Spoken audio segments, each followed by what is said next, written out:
Living. And welcome back. I'm here with Darren Oglesby with Oglesby Financial, here to talk about today's market. Thank you so much for joining us, Darren. Good to be here.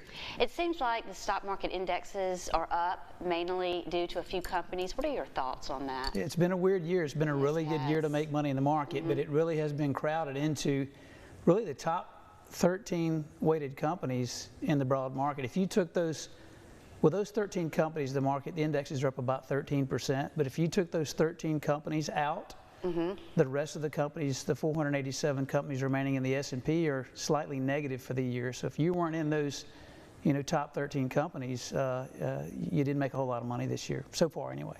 What are your thoughts for what the market will look like short term and long term?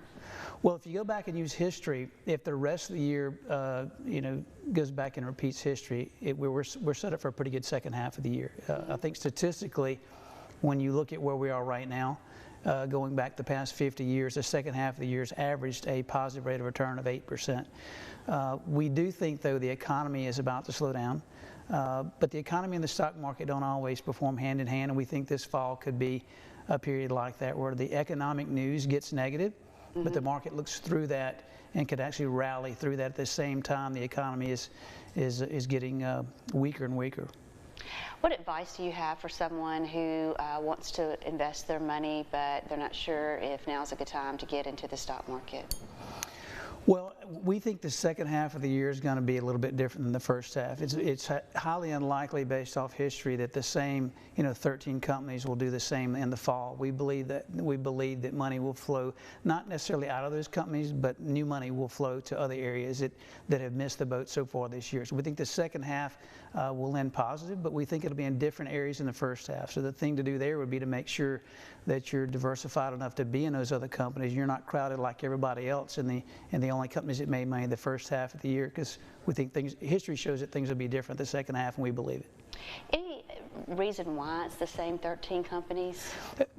So far, it's been a safety trade. Your largest companies, people have moved assets there in fear of the economy moving into a recession, where before they would have put money in treasuries and gold.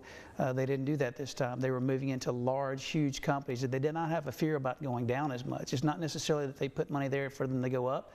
They just were pretty confident they weren't going to go down. And when everybody goes that direction, it pushes those stock prices up, and that's what happened the first part of this year. It drove some of those companies up 30, 40, 50% in the first half of the year because of that. Any other comments? We got about 15 seconds left. Well, I just tell people that the second half is probably going to be different than the first half. You're probably not going to make the same money you did in the first half if you're crowded into those few large companies. I'd go out and make sure that I'm diversified. We do believe it's a stock picker's market, that you're not going to make that in the index. You've got to be very selective, because there'll be a good time to make some good money late this fall. All right, that'd be good. That'd be nice. Thank you so much, Darren. And up next, we'll sit down with Roy Heatherly, president of the Monroe Chamber of Commerce. That's after the break here on Louisiana Living.